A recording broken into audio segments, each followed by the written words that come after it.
Everyone. तो आज हम लोग जो है DU MA हिंदी का सॉल्व पेपर एनालिसिस करेंगे। यहाँ पे जो 2020 में DU की परीक्षा हुई थी MA हिंदी के लिए, तो हम प्रत्येक प्रश्नों का सविस्तार मूल्यांकन करेंगे। मूल्यांकन करने का उद्देश्य सिर्फ और सिर्फ इतना ही है कि आगामी परीक्षा में जो भी प्रश्न आए वो हम यहाँ से टैकल कर सकें, परीक्षा के माइंडसेट को पढ़ सकें। तो चलिए सीधे आते हैं पहले प्रश्न की ओर। पहला प्रश्न है कि भक्ति भावना का उद्गम माना जाता है, और विकल्प दिए गए हैं उत्तर भारत, पूर्वी भारत, दक्षिण भारत और पश्चिम भारत। इसका सही उत्तर होगा दक्षिण भारत। भक्ति भावना का उद्गम जो है वह दक्षिण भारत से माना जाता है। इसी के रेफरेंस में हम पूरी चर्चा करेंगे कि भक्ति आंदोलन के विषय में किन किन विद्वानों का क्या क्या मत है। सबसे पहले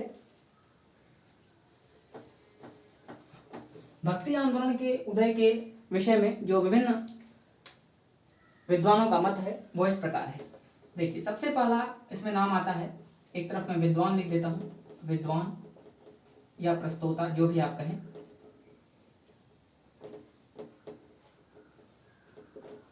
प्रस्तोता। और दूसरी ओर उनका क्या मत है भक्ति आंदोलन के उद्गम के बारे में। तो सबसे पहला नाम इसमें जो आता है वह है जॉर्ज ग्रियर्सन का। जॉर्ज ग्रियर्सन भक्ति आंदोलन को ईसाइयत की देन मानते हैं। वहीं आचार्य रामचंद्र शुक्ल भक्ति आंदोलन को इस्लामी आक्रमण की प्रतिक्रिया मानते हैं। इसके आचार्य रामचंद्र शुक्ल के बात का खंडन करते हुए आचार्य हजारी प्रसाद द्विवेदी कहते हैं कि अगर इस्लाम नहीं आया होता तो हमारा जो भक्ति आंदोलन है 12 आना हिंदी साहित्य है वह 12 आना वैसा ही होता जैसा कि आज है। यानी आचार्य रामचंद्र शुक्ल के मत का खंडन करते हुए आचार्य हजारी प्रसाद द्विवेदी कहते हैं भक्ति आंदोलन भारतीय चिंतन धारा का एक स्वाभाविक प्रक्रिया है। वहीं दूसरी ओर रामविलास शर्मा जी इसको जातीय और जनवादी आंदोलन के दृष्टिकोण से देखते हैं, और प्रश्न भी परीक्षाओं में पूछा जाता है कि भक्ति आंदोलन को लोक जागरण काल किसने कहा, तो रामविलास शर्मा ने। तो चलिए हम इसको संक्षेप में इसका वर्णन यहाँ करते हैं कि सबसे पहले जैसा कि मैंने आपसे चर्चा किया जॉर्ज ग्रियर्सन, और जॉर्ज ग्रियर्सन ने भक्ति आंदोलन को ईसाइयत की देन कहा। ईसाइयत की देन। वहीं आचार्य रामचंद्र शुक्ल ने इसको इस्लामी आक्रमण की प्रतिक्रिया कहा। इस्लामी आक्रमण की प्रतिक्रिया कहा। और इसमें मतभेद आचार्य हजारी प्रसाद द्विवेदी ने प्रस्तुत किया, और वो कह रहे हैं हजारी प्रसाद द्विवेदी कि भक्ति आंदोलन जो है यह भारतीय चिंतन धारा की स्वाभाविक प्रक्रिया है। भारतीय चिंतन धारा की स्वाभाविक प्रक्रिया है। वहीं रामविलास शर्मा इसको जातीय और जनवादी आंदोलन कहते हैं। रामविलास शर्मा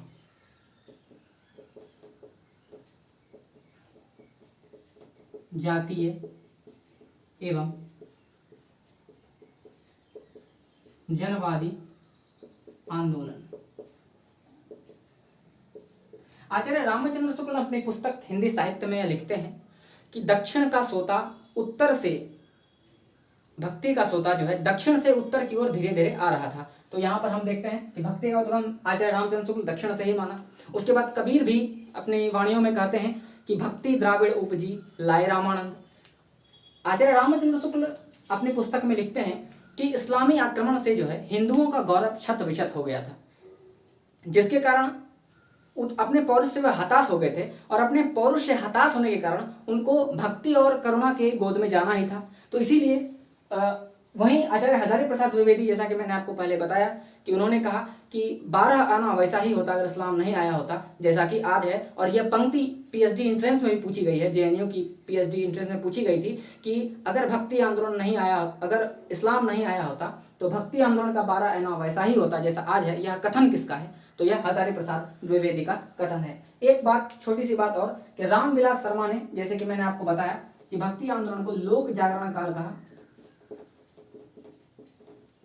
और वहीं जॉर्ज ग्रियर्सन ने इसको भक्ति काल को स्वर्ण काल कहा है।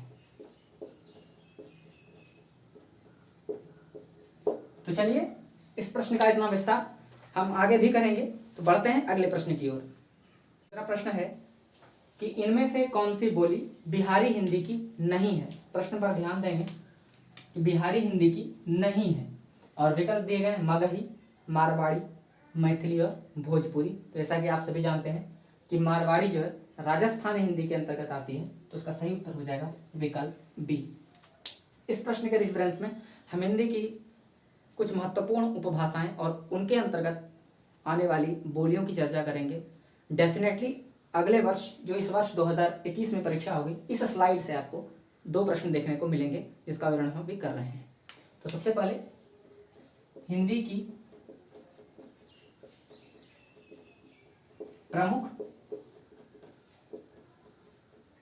उपभाषाएं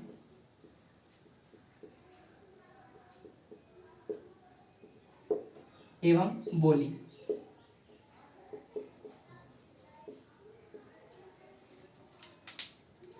तो चलिए हम हिंदी की प्रमुख उपभाषाओं और बोलियों की चर्चा करते हैं।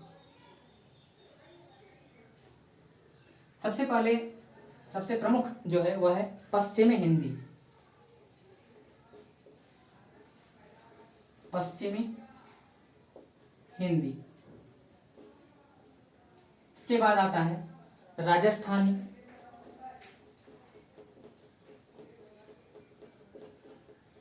इसके बाद पहाड़ी, पूर्वी हिंदी,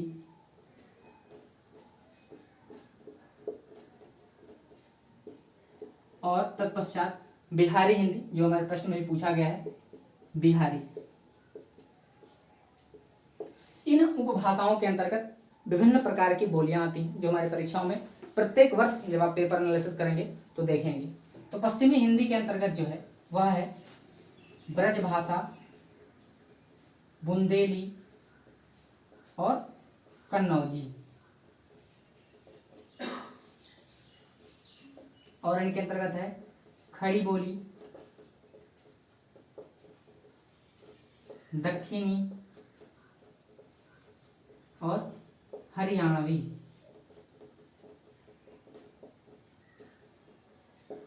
राजस्थानी हिंदी के अंतर्गत 4 महत्वपूर्ण बोलियां आती हैं, मेवाती, मालवी, मारवाड़ी और ढूंढानी, जिसको जयपुरी भी बोलते हैं। तो राजस्थानी हिंदी के अंतर्गत मारवाड़ी, मेवाती, मालवी और ढूंढानी, जिसको आप जयपुर भी बोलते हैं, जयपुरी। एक बात और स्मरण रखेंगे कि खड़ी बोली को दूसरा नाम खड़ी बोली का क्या है, कौरवी। इसका भी स्मरण हम रखेंगे। खड़ी बोली का दूसरा नाम क्या है, कौरवी। ये हमारी परीक्षाओं में अक्सर पूछा जाता है।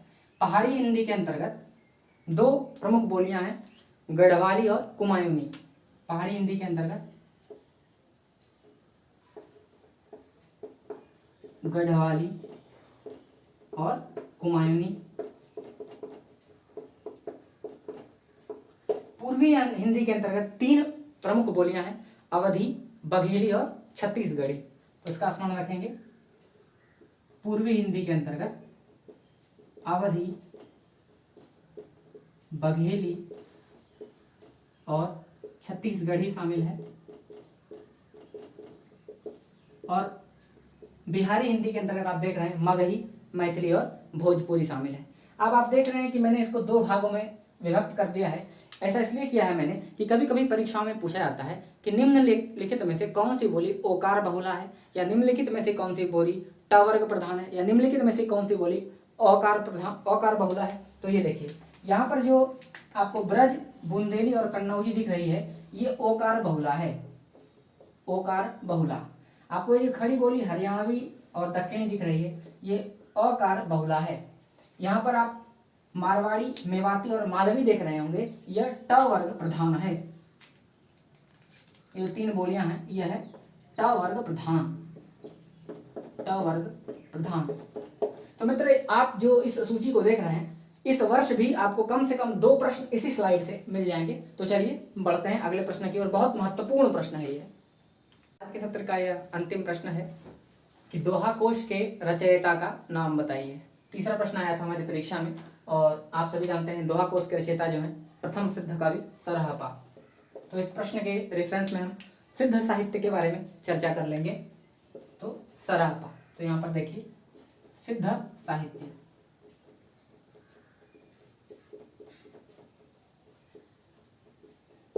सिद्ध साहित्य के बारे में आप जानते हैं कि व्रजयानियों को सिद्ध कहा जाता था, और इनका केंद्र जो है वह श्री पर्वत है। तो इसका ये भी याद रखेंगे कि इनका केंद्र क्या है, श्री पर्वत इनका केंद्र माना जाता था।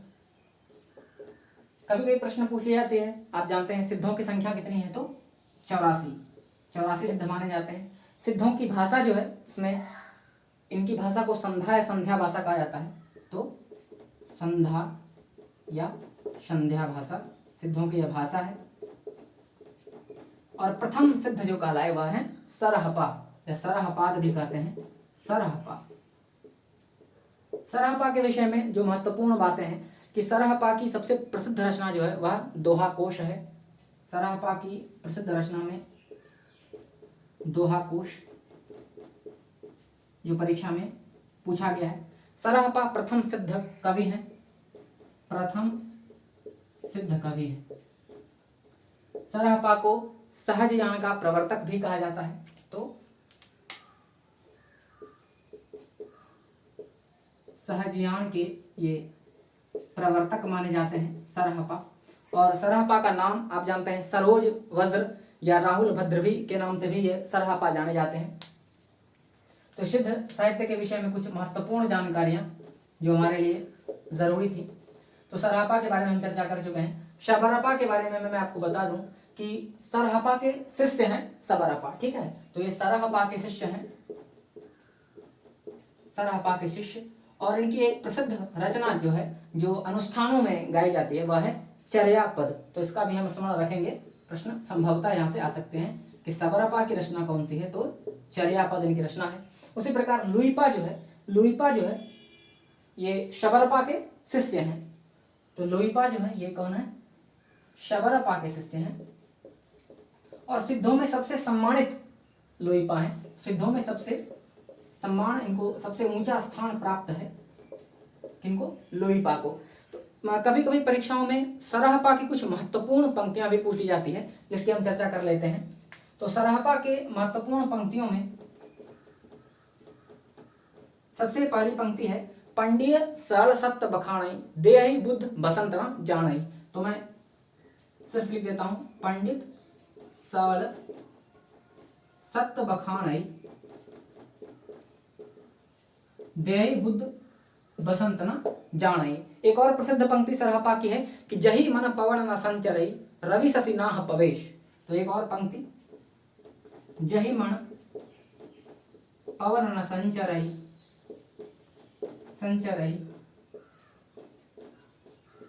और एक और पंक्ति जो सरहपा की वह है आगम वेग पुराण एवं पंडित मान वहंती, ठीक है।